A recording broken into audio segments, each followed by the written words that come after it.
કલકત્તામાં અંગ્રેજોની હાર થઈ અને હારના સમાચાર મદ્રાસ સુધી પહોંચ્યા.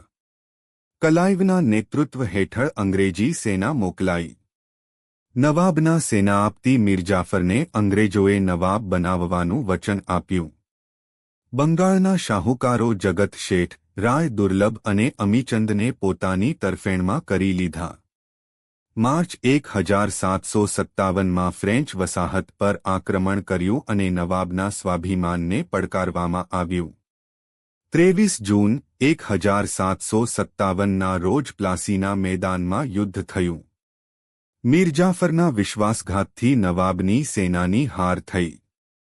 મીરજાફર નવાબ બન્યો. સિરાજઉદ્દૌલાની હત્યા થઈ.